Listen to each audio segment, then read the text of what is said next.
आज हम जिस विषय पर चर्चा करने जा रहे हैं ना, वो सच में बहुत ही दिलचस्प है। हम बात कर रहे हैं गंगा दशहरा के सांस्कृतिक और पौराणिक महत्व की। ये सिर्फ एक पुरानी कहानी नहीं है, बल्कि आज भी लाखों करोड़ों लोगों की आस्था का बहुत बड़ा केंद्र है। तो चलिए सीधे मूल स्रोतों से इस दिव्य अवतरण की कहानी और इसके पीछे छिपे गहरे प्रतीकों को समझते हैं। हर हर गंगे हर हर महादेव। सच कहूँ तो इस विषय की शुरुआत करने के लिए इस शक्तिशाली मंत्र से बेहतर कुछ हो ही नहीं सकता। ये सिर्फ चंद शब्द नहीं है, बल्कि ये मंत्र सुनते ही ना तुरंत एक बहुत ही आध्यात्मिक और शांतिपूर्ण माहौल बन जाता है। सदियों से लोग इसी जयकारे के साथ इस पवित्र नदी और सर्वोच्च शक्ति के प्रति अपना सम्मान जताते आ रहे हैं और आज हम इसी के बारे में गहराई से बात करेंगे। अब जरा 25 मई 2026 की इस तारीख पर ध्यान दीजिए। ये दिन सोमवार को पड़ रहा है और जैसा कि हम जानते हैं, सोमवार का दिन पारंपरिक रूप से भगवान शिव को समर्पित होता है। तो जब गंगा दशहरा जैसा महापर्व सोमवार को आता है ना, तो ये एक बहुत ही शुभ संयोग बन जाता है। मतलब समय का एक ऐसा अनोखा संगम जहां तिथि और वार दोनों मिलकर इस दिन की अहमियत को कई गुना बढ़ा देते हैं। तो चलिए अब इस विषय में गोता लगाते हैं। भाग 1, गंगा दशहरा का अर्थ और इसके दृश्य प्रतीक। जब हम माँ गंगा के अवतरण की कल्पना करते हैं, तो हमारे सामने कई बेहद खूबसूरत और दिव्य प्रतीक आते हैं। ये सिर्फ पानी के बहने का कोई साधारण दृश्य नहीं है।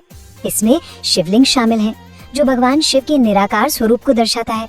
उनका त्रिशूल, जो उनकी शक्ति का प्रतीक है, पवित्रता को दर्शाता हुआ कमल और श्रद्धा से भरी आरती। ये सारे तत्व मिलकर इस पूरे दृश्य को एक अद्भुत और समृद्ध आध्यात्मिक रूप दे देते हैं। तो आखिर ये गंगा दशहरा है क्या? आसान शब्दों में समझें तो ये वो बेहद पवित्र दिन है जब ऐसा माना जाता है कि माँ गंगा स्वर्ग से धरती पर उतरी थी। जरा इस बात की विशालता के बारे में सोचिए। एक ऐसी नदी जो देवताओं के लोक में बहती थी, उसका भौतिक रूप में हमारी धरती पर आना, ये कोई छोटी मोटी घटना नहीं है। ये एक ऐसा ब्रह्मांडीय चमत्कार था जिसने धरती के इतिहास और हमारी आध्यात्मिकता को हमेशा के लिए बदल कर रख दिया। अब आते हैं भाग 2 पर, भगवान शिव की महत्वपूर्ण भूमिका। यहीं पर ये स्वर्गीय घटना एक बहुत ही दिलचस्प मोड़ लेती है। तो ये पूरी ब्रह्मांडीय यात्रा आखिर हुई कैसे? ये कोई ऐसा तो था नहीं कि नदी बस सीधी स्वर्ग से नीचे आ गिरी। इसकी शुरुआत हुई राजा भगीरथ की कठोर तपस्या से, जिसके कारण गंगा का स्वर्ग से उतरना तय हुआ। लेकिन इसका दूसरा कदम सबसे ज्यादा अहम है।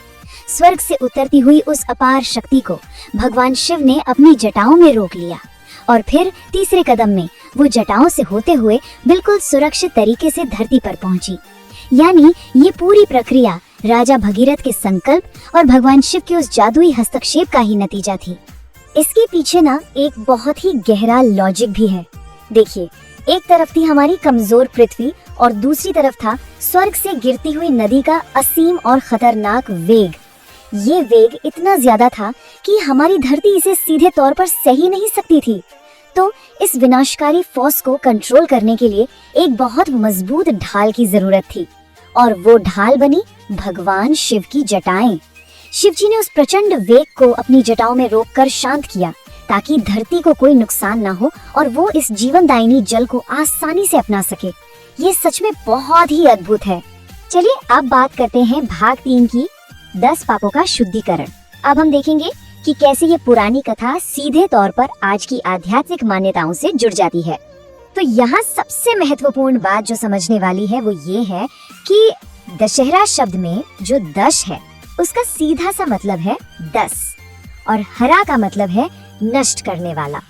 स्क्रीन पर ये जो बड़ी सी संख्या 10 दिख रही है, ये कोई संयोग नहीं है, बल्कि ये इस दिन मिलने वाले एक बहुत ही खास आध्यात्मिक लाभ को दर्शाती है। इस दिन के अनुष्ठानों का सबसे गहरा मतलब ही है पापों का नाश।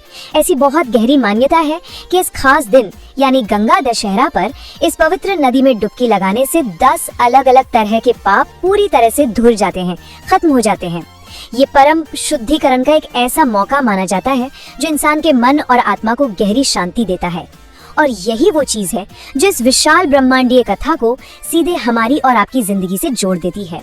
और अब हम पहुंच गए हैं अपने अंतिम खंड पर, भाग 4, सकारात्मक ऊर्जा का प्रवाह। देखिए, माँ गंगा को सिर्फ पानी का स्रोत नहीं माना जाता, बल्कि ऐसा विश्वास है कि वे इंसान के जीवन में इन 5 प्रमुख चीजों का प्रवाह हमेशा बनाए रखती हैं। पहला है सुख, यानी मन की सच्ची खुशी। दूसरा है शांति, जो हमारे अंदर का ठहराव है। तीसरा है समृद्धि, मतलब हर तरह का विकास। चौथा है स्वास्थ्य, एक निरोगी शरीर। और सबसे आखिर में सकारात्मक ऊर्जा, जो हमें जीवन में आगे बढ़ने की प्रेरणा देती है। ये वो अनमोल आशीर्वाद हैं जिनकी हर इंसान अपने जीवन में कामना करता है। गंगा के अवतरण जैसे ये प्राचीन ब्रह्मांडीय मिथक आज के इस आधुनिक युग में भी हमारे आध्यात्मिक जीवन को कैसे सही रास्ता दिखाते हैं और प्रेरित करते हैं।